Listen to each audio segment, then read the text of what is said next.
Today we are going to look at how to tune a Pearl concert snare drum. Here in front of me I have our CRP1465 Concert Series snare drum, which is a great budget option.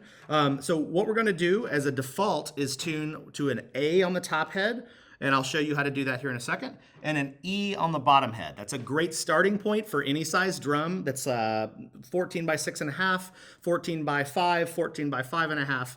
It's a good general tuning. You can go a little lower for a bigger drum or a little higher for a smaller drum, but A and E is a good starting point. So let me show you that process. On the top head, I'm going to use a cross pattern and tighten this head from where it comes out of the box. And when you tighten in a cross pattern, that prevents any warping to the rim or uneven seating of the head on the drum. And so what I'm going to do, once I get it a little tighter, is I'm going to try to clear the head. What the purpose is of clearing the head is to make sure all the pitches at every lug are going to be the same all the way around the drum.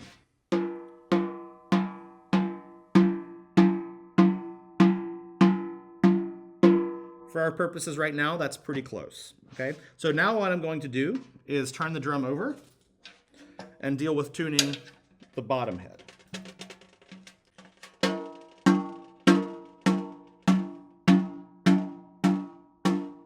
So I'm going to just take this up a little bit in pitch.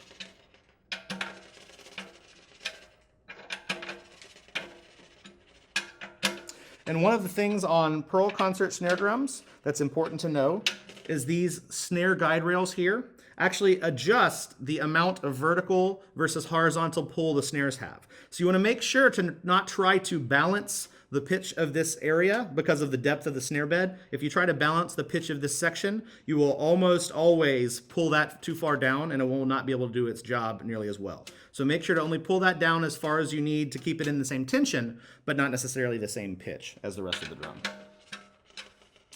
So after I've tightened that up, I'm going to check my pitches. So if I tap with my finger in the center of the drum, I hear that pitch there. And then if I mute the top head and do it with, actually do a rim shot with my first finger, I'm going to hear a different pitch. Okay, so right now I'm actually getting too big of a difference. The bottom head is higher than a fifth above, and so I'm actually going to tune the top head up a little bit more.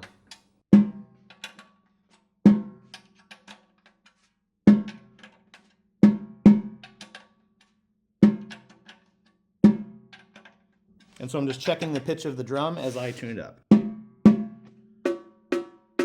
So we're a little high on our bottom head, so I'm going to turn that over and just with a few small adjustments, try to get that down to a fifth.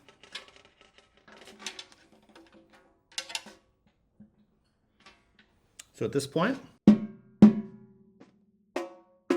we have about a fifth interval, and I believe this should be pretty close to an A and an E. And so now I'm going to turn the snares on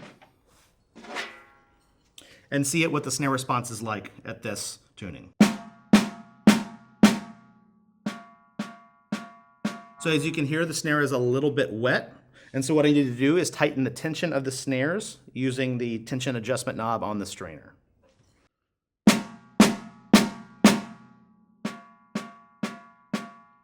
And on the Concert Series drums, I want to tighten it just enough where I get sensitivity at the low end. If I tighten that too much, I'm going to actually choke off the response at the low end of the dynamic range. So that's a good sounding drum. That is the way you're going to tune your Pearl Concert Series snare drum. If you are working with a Pearl Philharmonic snare drum, there are actually 3 different types of snares that we need to adjust. The center snare is going to respond best at lower dynamics, the left snare is going to respond best at medium dynamics, and the right snare is going to respond best at high dynamics. So what we want to do is kind of focus our adjustments on that. So I'm going to first loosen up our left and right snares, and I'm going to listen to just the center snare. So right now I'm tightening it up to get a nice soft response, even playing at the very edge of the drum. Then, as I feel comfortable with that, I'm going to add my left snares, which in this drum are a stainless steel cable. I'm going to tighten that left one just enough to get a nice response at a mezzo forte dynamic range. On my right snare, which on this drum is a coated cable, I'm going to play at a forte dynamic level to try to get that snare tuned in. So with those 3 different snares that all respond well at different dynamic ranges, I'm going to now have an even response from the lowest dynamic all the way to the highest dynamic.